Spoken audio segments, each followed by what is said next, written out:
People want to be able to make fucked up decisions without having to take accountability for them.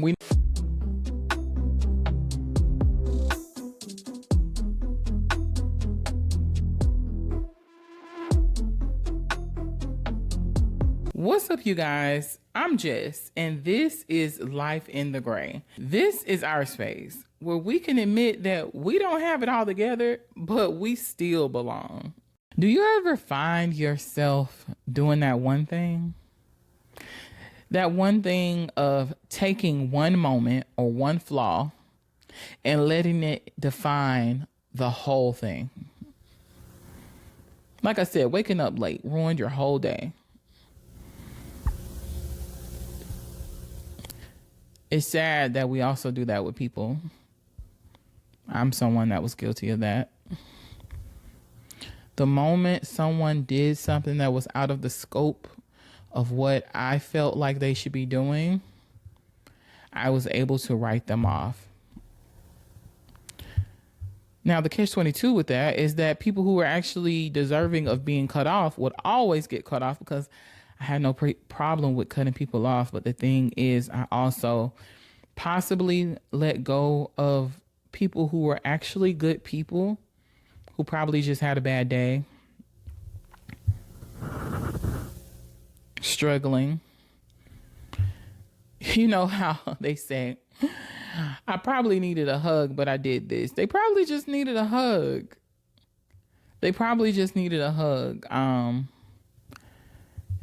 Today, my cutoff game is still really strong, but I have a lot more discernment. If I cut you off today, you deserve to be cut off. Trust. I do want you to take a moment to think about that. And if it is you, I want you to say, that's me. And it's not to shame you. It's not to call you out. I just want to make sure that I have a room full of people that actually should be here. My platform is not for perfect people. My platform is not for judgmental people. My platform isn't for people that's going to point the finger at you and say, aha, look what you did. You messed up. Aha. My platform isn't for that. So I want you to say, that's me, because I want to know that you actually belong here. So I'll start it off and I'll say right now, that's me. That's me. So we've talked a lot about the gray area, and I hope at this moment you completely understand what this platform is about. And so now I know you're probably wondering, well, you said you used to think black and white. Do you still think black and white, or are you still working on it? I'm always a work in progress. But there are a lot of areas in my life where I have been able to shift into seeing things that are in the gray and accepting them for what they are. I've gotten a lot better with my black and white thinking. And I owe it all to my therapist. I don't know if she's watching this, but girl, shout out to you. Shout out to you. I would love to say that I did it all by myself. I would love to say that I woke up one day and I was like, girl, you thinking in black and white. You need to, no. They say it takes a village. Y'all, it really does take a village. And it doesn't always have to be relatives. Get you somebody you can trust. If nothing else, get you someone who you trust to give their unbiased opinion. More than anything, people think that I preach about going to therapy because I want you to get fixed and all this other stuff. I use my therapist as someone to get an unbiased opinion. She has no investment in my personal life. She's not attached to me. She's not attached to anyone involved. At the very least, you can go into that therapy session and say, hey, this was going on. Now, this is how I usually respond. I don't know if I'm right or if I'm wrong, but this is what I want to do. What you think? What you think? Now, she ain't going to give you, he or she ain't going to give you you right or you wrong type answer. She is. They're gonna probe you, okay? So be ready for the pushback because they're gonna respond and say, so what do you think? What do you feel? What do you want to do? And that's why I think a lot of people don't want to do it, because it people want to be able to make fucked up decisions without having to take accountability for them. We're not going to dive too much into that today either, but that is the truth. I honestly believe a lot of people don't want to go to therapy because they're afraid to have to look in the mirror and say, hey, yeah, you're responsible for that. You did that. You did that. You're wondering why you're struggling. Because you have the power to change things. You're not obligated to do anything. You have the power. As long as you have free will and you're out here living life out here in the free world, you have the power to change things. Some people may say, well, I have these obligations. What is the obligation? What is the obligation? What can we do to make it work in your favor? What can be tweaked?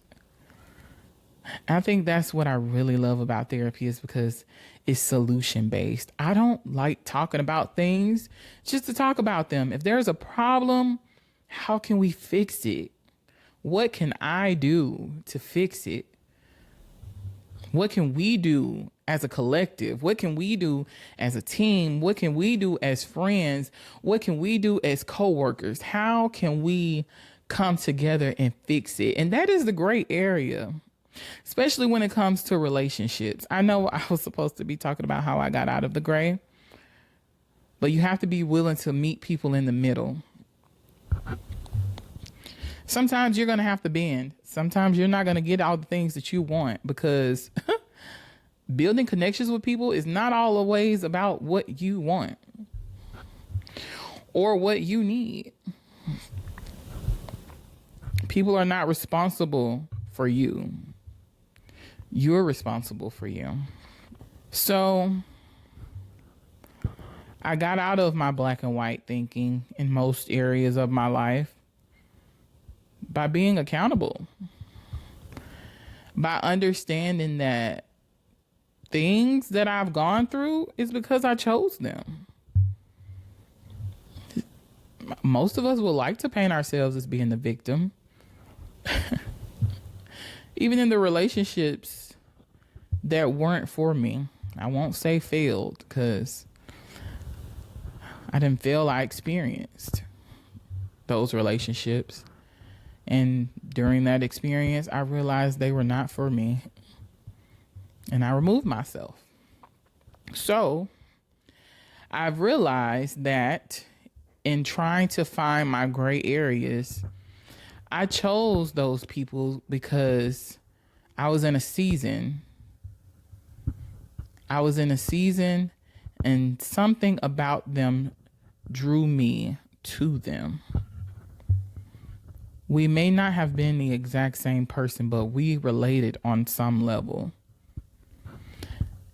And if I want to go out on a limb and say that they were toxic, they were bad for me, I can also acknowledge the fact that somewhere deep down inside of me, I was toxic too.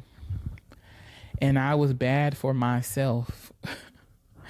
I made some decisions that weren't the best.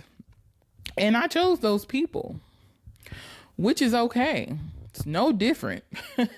It's no different from you knowing that you should be eating a salad for lunch, but you find yourself going to the drive-thru. Fucked up that day. But you can always switch it up tomorrow. Hey, we dated today. I woke up tomorrow and was like, oh, you know what? This isn't for me. I'm not going to say, oh, I failed. I made a bad decision yesterday. Maybe that bad decision lasted for 6 months, a year or two. But today I realized it was a bad decision. And I'm choosing to remove myself. I'm no longer going to waste time in a situation that I know is not for me. So All right, y'all, really quickly. If you are enjoying the vibes of this conversation and you are ready to join a space where you don't have to fake it or pretend like you have it all figured out, then you need to join the 50/50 Club waitlist. The waitlist is now open, and the great part about it is if you join the waitlist now, once the group opens, you will be one of the founding members. And not only will you get to join for free, but you will also have a free lifetime membership. That's right, a free lifetime membership for all founding members. So do not wait. Join now because there are only a limited amount of spots available. So go ahead and click the link down in the show notes or go ahead and text the number down below and we will get you in. And until then, I will see you on the inside. Let's go ahead and get into it. So, first, me realizing and getting out of the black and white thinking. It started with me realizing that I needed help. Whatever I was doing to try and cope, to try and soothe myself, to try and fix myself wasn't working. And I needed help. And I'm one of those people, if I don't see you doing what I'm trying to do or portraying something I'm trying to attain, I'm not going to turn to you for help. I don't mean to offend anybody. If anybody that's close to me is listening to this, I know some people, they're like, oh, you can talk to me. Once again, I'm solution based. And if I haven't seen you be able to regulate yourself and be accountable for yourself, I'm not going to come to you for a solution. Once again, I don't talk about my problems just for funsies. We're trying to solve things. So it started with me realizing that I needed help outside of myself. God is always here, of course, but there's nothing wrong with having support in the physical form. I just want to say that. So I go to therapy. Now I've been, anyways. So I signed up for therapy. And it took a while for me to get to that breakthrough moment. It was not like I went to therapy and immediately found out that this is what was happening. You have to give your therapist something to work with. So first, if you're going to sign up for therapy, be honest. Give it time. Things take time. A lot of people will go 1 or 2 times and quit and say, oh, I'm not fixed. They're not there to fix you. They're there to help give you tools to maneuver through life and make better decisions. And they're not going to fix you. They're not going to make it to where you never make mistakes again. You're always going to make mistakes. So let's put that out there now. But yes, so I think it may have been like 6 months in by the time I got to the point of where we got to, hey, this is what's going on. And then we started diving into my attachment styles, why I do the things that I do, the feelings that I've been harboring, releasing those things, forgiving myself. Now that was hard, y'all. Forgiving yourself. I just want to tell you right now, it does not sound like saying, oh, I forgive myself. To really forgive yourself, like for real, for real. I'm not a therapist, so I'm not going to try and therapize you through this podcast, but I will say that if you know you, and if there's some things that you swept under the rug and you find yourself tripping over it every 6 months and you need a space to where you can dive into it safely, therapy, absolutely. Once again, we worked on my attachment styles.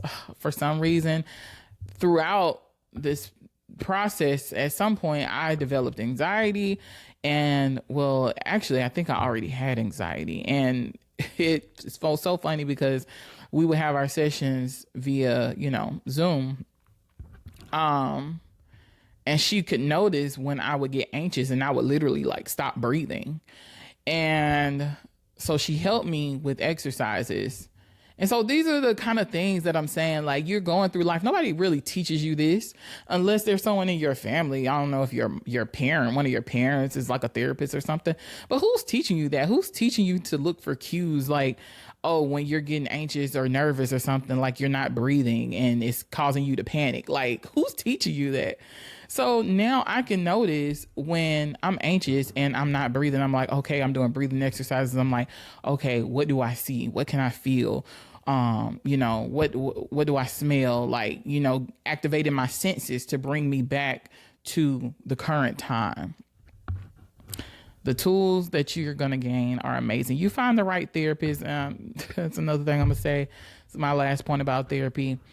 The first person, very much like your relationships, the first person isn't always the right person. Sometimes you do have to kiss a few toads before you find your prince. It's the same thing when it comes to therapy. Fail fast so you can move on to the next one. I'll tell you really quick, for me, a quick tip that I did. I look for a therapist that resembled me, because I don't want you to only be book smart. I want you to also at least appear like you have some struggles like I do. I really do need someone. So being a Black woman was something that was very much important to me. And that was one of the things that I look for in search of my therapist. And luckily for me, I found my perfect match. I swiped right and I found the perfect match when it comes to therapists. So I'm very blessed for that. But I do want to say this before I wrap this up.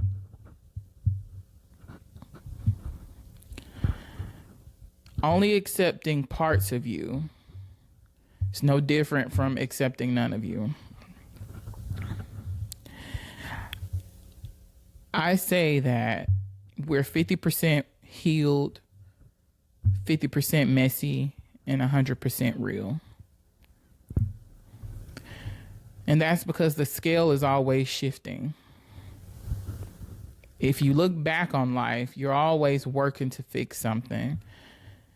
And the minute you fix this, something else starts to malfunction in your life. That scale will forever be balanced. It may not feel balanced because maybe that one thing that is broken right now or needs a little more attention is something that you care deeply for. So it feels like the scale is unbalanced, but trust me, it's balanced. Some of us lose our relationships, people that we value more than we valued ourselves. Everything else in your life can be going amazing. Career booming, family life is great. You got the car you want, the career you want. But the relationship, the person that you loved, it's struggling. Once again, you feel like the scales are unbalanced, but they're very much balanced. It's just that this is a really big piece of your life that you value deeply.